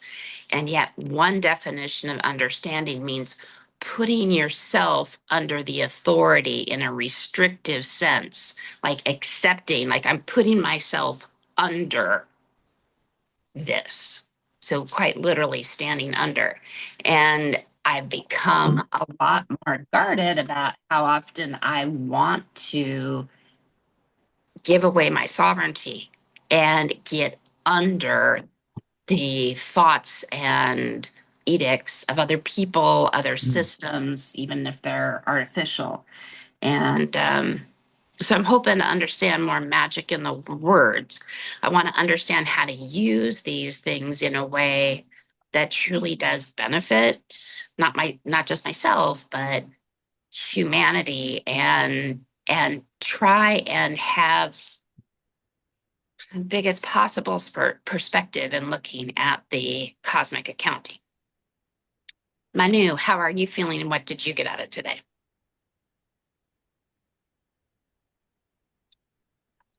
I really feel good. I think that today really was one of those conversations that start from anywhere and that digs very deep and very wide. And I appreciate that wherein we were disciplined in our approach to the conversation. What I take away are manifold.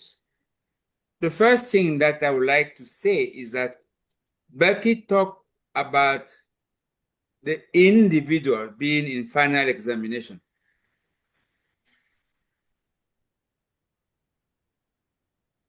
The second thing that is important to me is a Cauchy theorem in mathematics that's called the theorem of residues. In that, if you take any domain that is irregular, that has a part that is regular, that is continuous, and some impurities in, the value of the domain is determined by those few impurities that you call residues. Because when you do integration on a continuous system and you go 720 degrees, 0 and 720 degrees is the same. So you get back to the point where you were. So the only thing that is left of significance is those catalysts, is those things, those individuals. And I think that we've got to be those individuals. We've got to be those that think maybe differently to the mass and mostly apply. And I come to one thing important. It's called, and this came from, what is the name of a Lebanese American guy who wrote The Black Swan? Oh. The barbell, yes, the barbell strategy. The barbell strategy is that of concentrating to the extremes the risky and the non-risky assets, and you are in the middle. So I consider that, let me come before that, let me say again something that might be not that intuitive, in that life is a game of playing using two tools, the square and the triangle, or the octahedron and the cube. Stability and instability. All systems, the flow of energy is determined by that. It is stable and unstable. So it's a cube that is wacky, that actually causes the things to flow. It's a heart that is beating, that pushes through your arteries, blood. So life is that. Life is the management of the unstable in view of a target of a stable fractal. And two things that come to me from what we have been studying on Saturday, on the call of Saturday, is that there are at least two ways, two tools to fill all space. Fill, F-I-L-L, all space. We knew even from this Wednesday of a cube octahedron. But we've learned also that with a mite, that is something that is of a volume of 3/4 of an octahedron, you can also fill space. And it's made of 1/8 of a tetrahedron and 1/8 of an octahedron and 1/4 of a tetrahedron. So, meaning that our versatility comes from recognizing that there's fullness in a limited, in a finite space, but there is possibility of our dividing to the finest and accounting to the best and building things up. So my barbell strategy is that of a cube octahedron in my thought that way, and a mite that way. And I'm in between those two at 90 degrees, call it arbitraging between the two. And it is the best that I can have of life. So this is one of the applications that come from my understanding of this call that we're having. And reminding one thing, on the 31st of August, 1971, President Nixon came on stage and announced that the gold window at the Treasury or at the Fed, I don't know, at the Treasury probably, was temporarily closed. Temporary. We knew that was a lie. That temporarily is now 52 years. Is a lifetime of adult consciousness of many. Because, you know, if you spend your teenage playing or having the basics, when you are on your own and thinking, let's say legally is at 18 or at 21, depending on the country. But 21 plus 52, that's 73.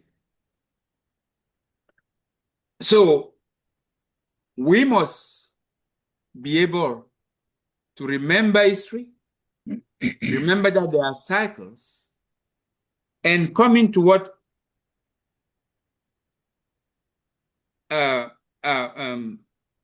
Kelly said, trusting time.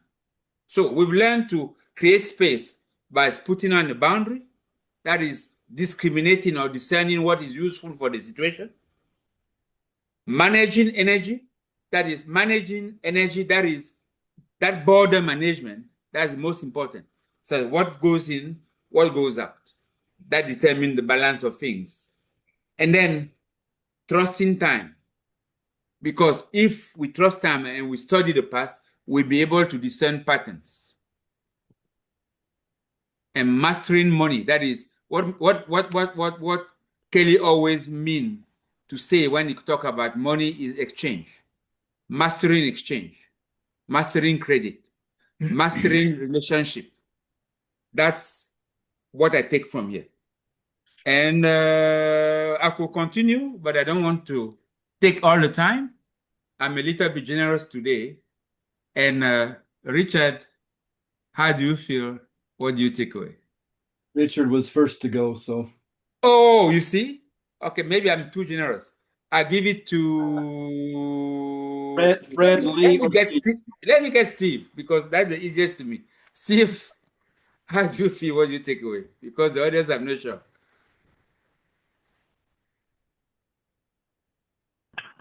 Well, Lee, have you gone yet? I don't think you've gone yet either.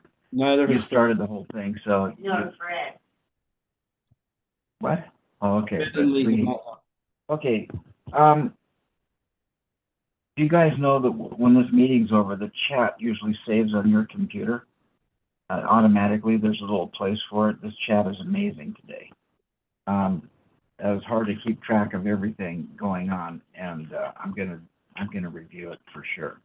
So I thought I would say that the chat is important, although it's included with the recordings, and the chats are so big these days that I have to put it on save it on the Google Doc and attach it to the thing because it's too big to paste in. I'm just, I don't know, I'm really grateful for a couple things. I think that it's scary to think that there are any answers to any of these questions. You know, I'm writing this book, Extreme Mindfulness, and I always big thought in this book is, okay, now, is it possible to even make a difference? And I think the only difference I can make is to support each person in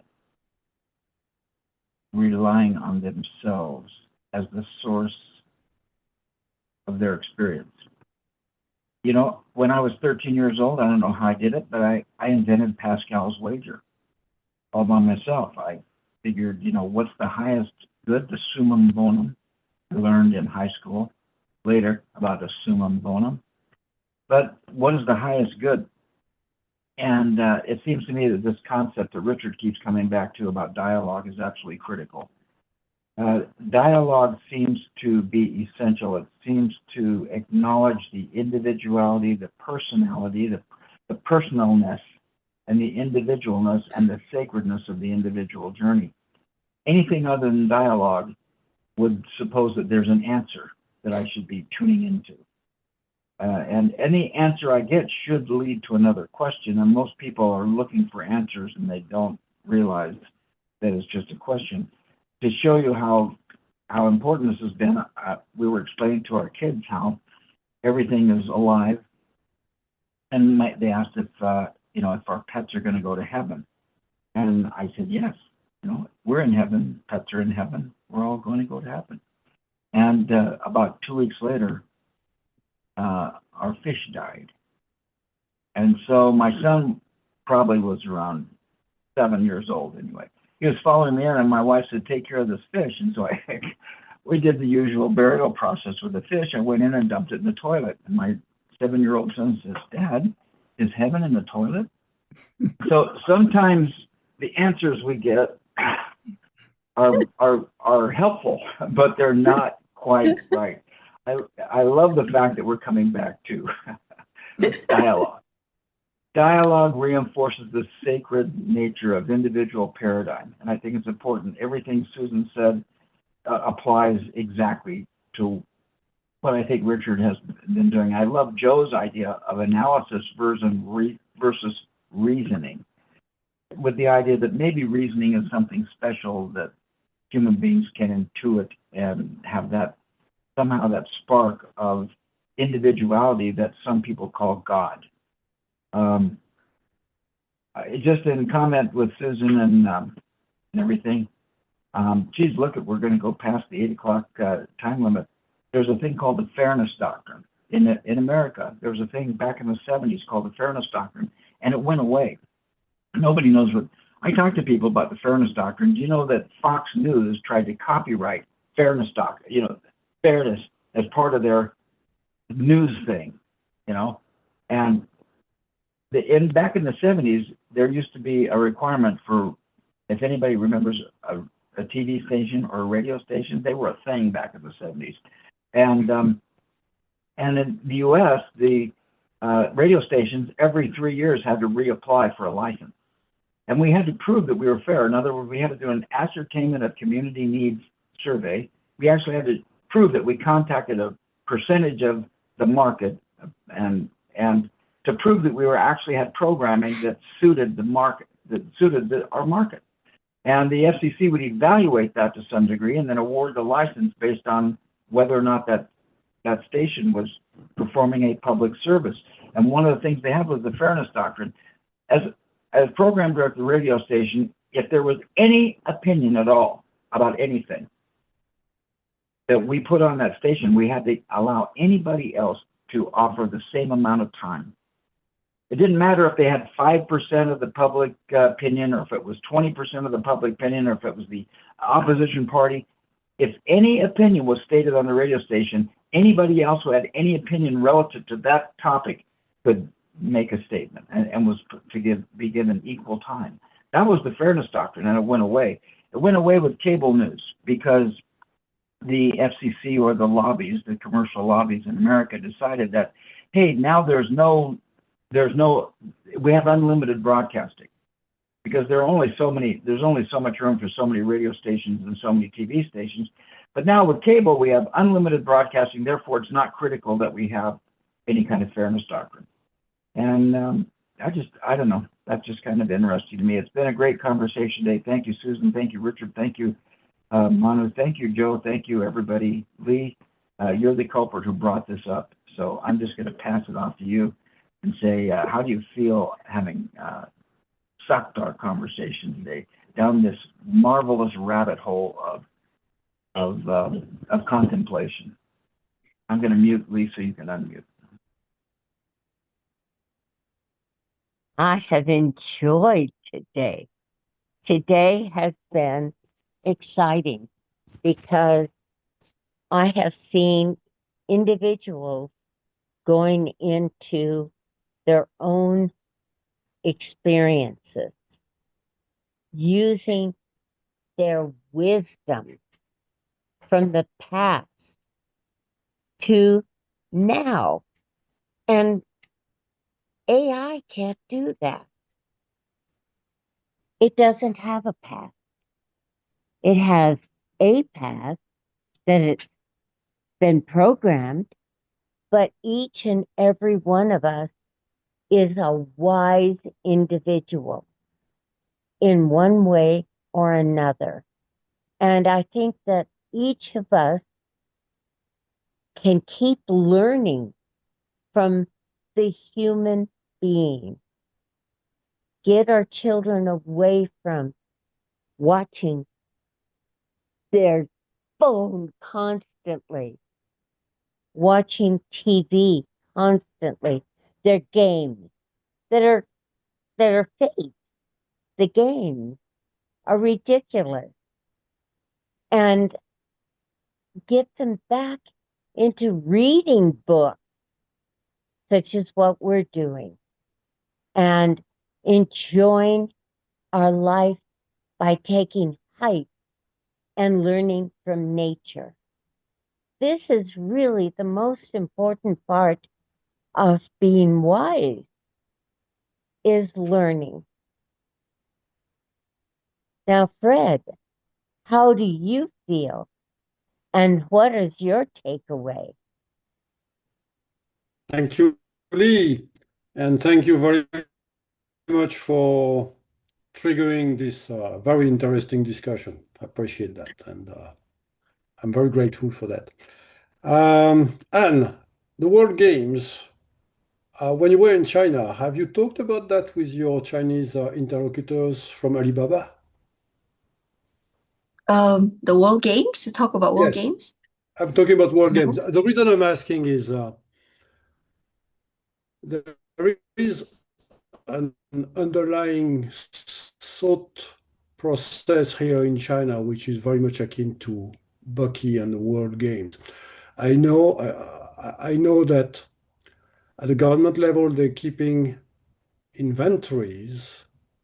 track of the inventories of resources worldwide, as Bucky suggests to do in a World Game. And I don't know for sure exactly how they do it, but for the little bit I know about how thorough they can be when they track things here, they must have very, very accurate and very exhaustive inventories of any imaginable resource for every country at every point in the world for the last 35 years.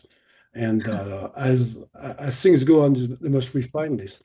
But the thinking here is very much akin to, and the thinking in education also is very much akin to the World Games, Bucky's World Games. So maybe this is something you want to bring up with your Chinese interlocutors.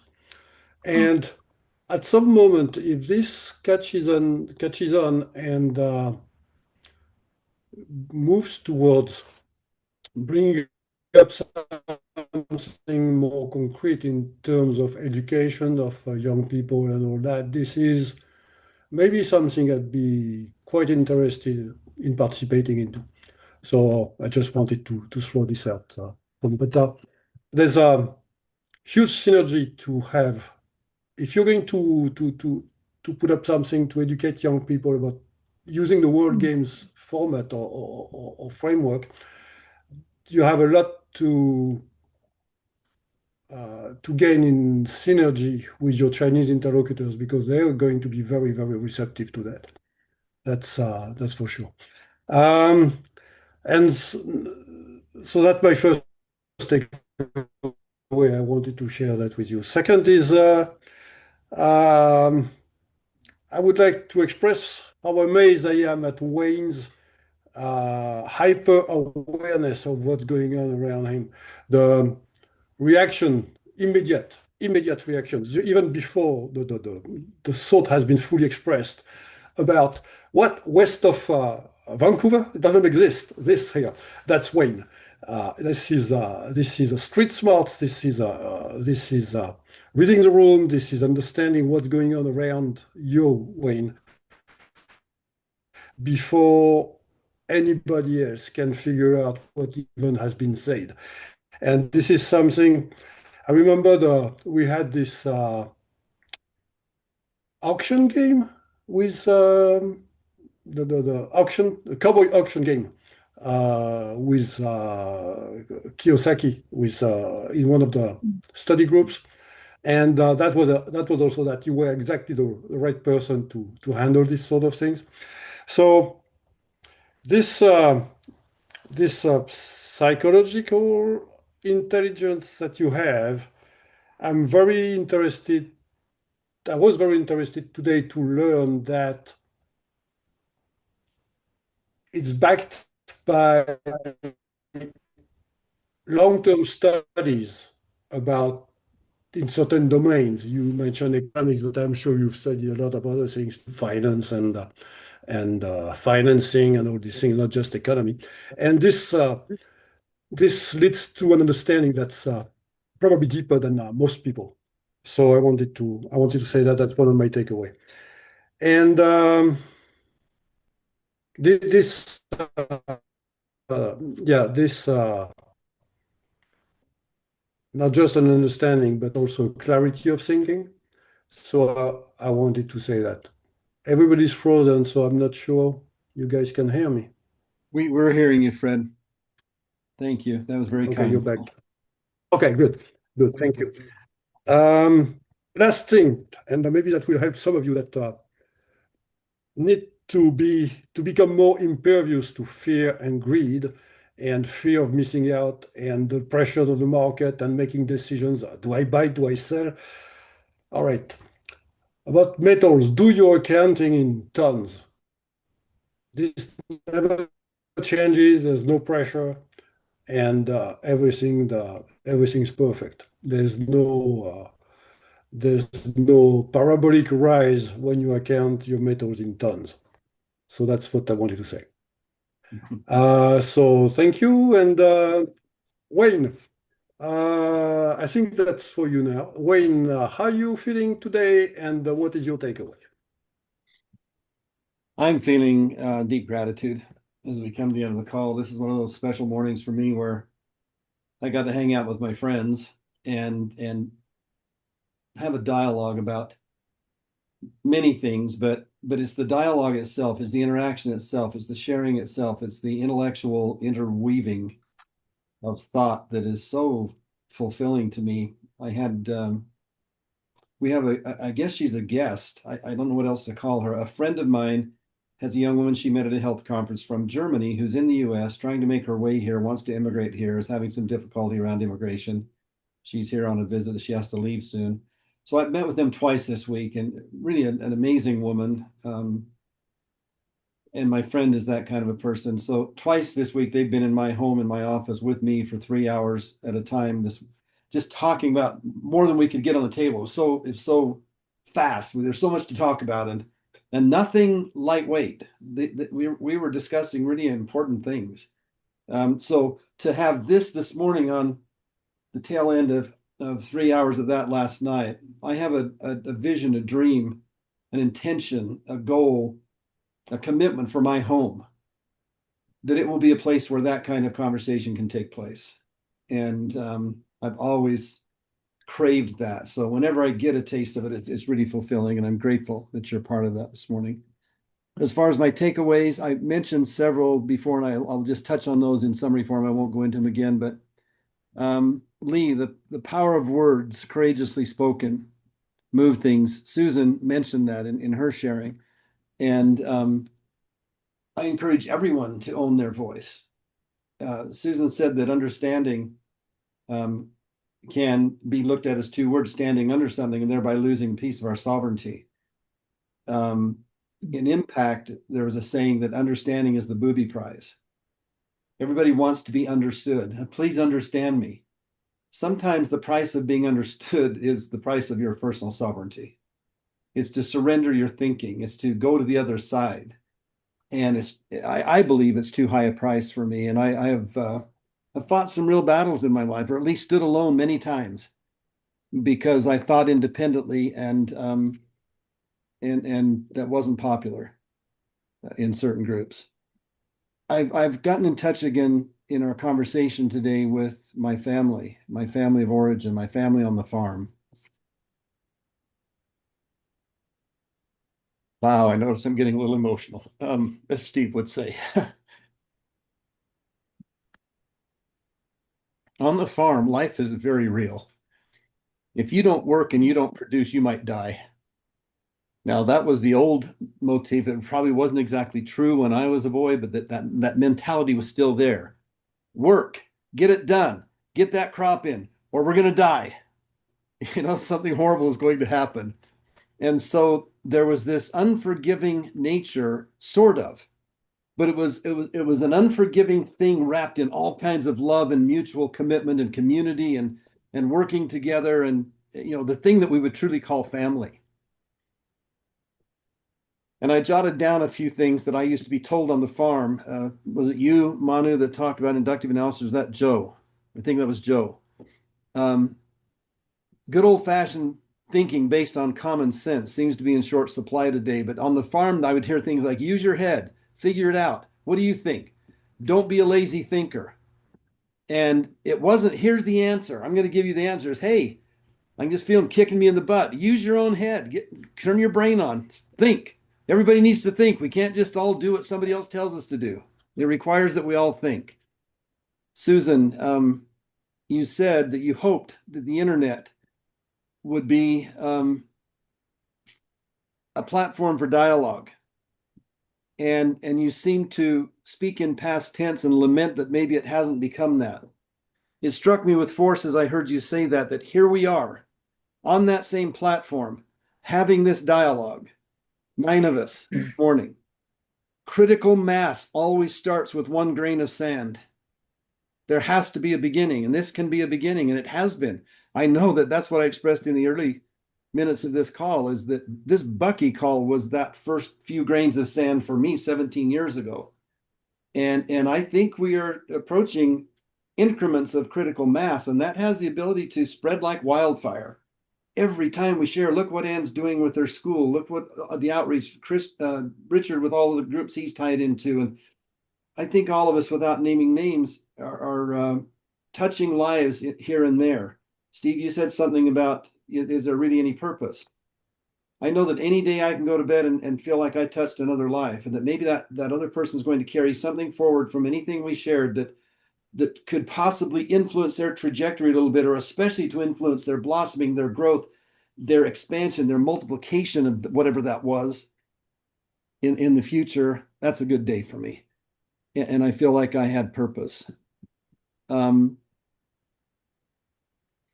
So let's see, Manu, intuition is conversation with deity, inductive thinking is generalization squared. That was powerful. Personal energy we talked about, it's being robbed by fads and things. And in terms of the screens and the kids, I guess I'm guilty as accused, because I get this report on my phone that tells me what my average time is a day on my device. And now I run my life from that thing. I make phone calls on it. I do my texting. I do a lot of emailing when I'm in the car. I'm always checking on this and that and the other. I've got photos. I mean, I'm on it all the time. 12 hours a day, guys. 12 hours a day on average, I'm on that screen. And I don't know whether to feel guilty about that or not. I'm really torn between feeling guilty and feeling like it's the best tool I ever had in the palm of my hand for organizing and being effective and efficient. So these kids have instincts and intuitions too, and I see them following them. And no, I don't like what I perceive to be the waste and getting sucked away from their energy, sucked away from productive parts of life.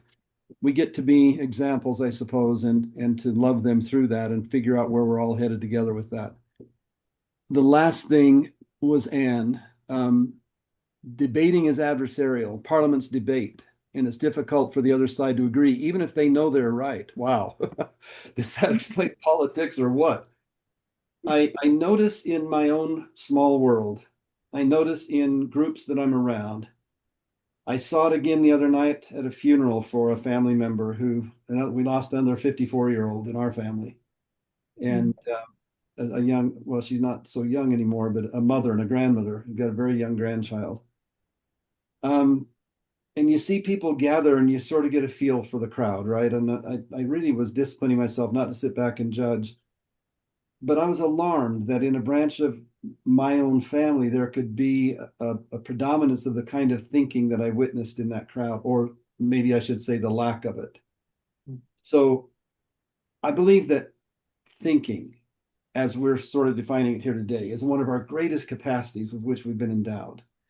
And anything we can do to pass on to others, and especially those over whom we have any influence, like our own families and our children's, our grandchildren specifically, the fun of thinking, the joy of thinking, the pleasure of thinking, ways of thinking that can enhance their perceptions, their knowledge base, their awareness, their ability to act in the world in a way that can give them a better life.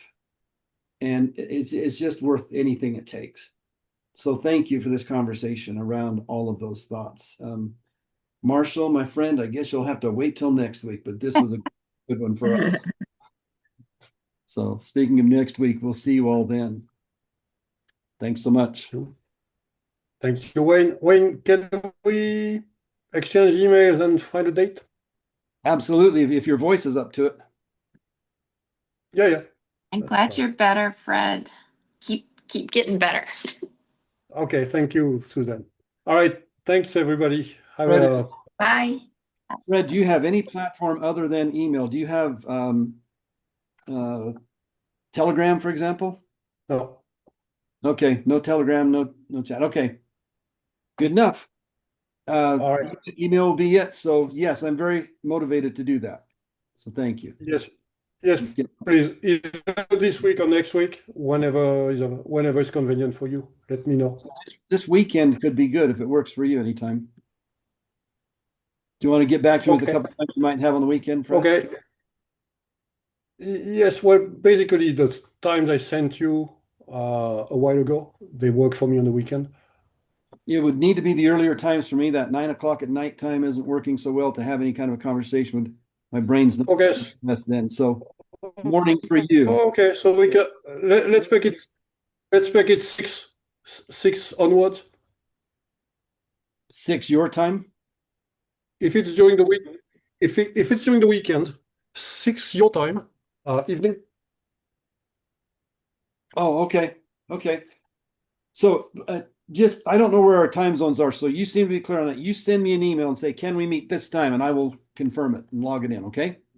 Okay. Thanks, everybody, for hanging in there. Steve, thanks. I will give you a time frame on 1 or 2 days, and then you can choose what's good for you. Perfect. All right. Look forward to it. I will do that. I will do that tomorrow in the morning. Thank you very much. All right. Manu, is there something you want to say? Saying goodbye. Everybody. Thank you. All right. Take care. Steve, you're muted, but I saw you say something. Thank you. Thanks for keeping the line open here for that conversation with Fred. You bet. I was just telling Manu he was muted. Oh, yeah. He was just saying goodbye. I was just saying bye. Okay. Bye-bye. All right. Bye, everyone. All right. Bye.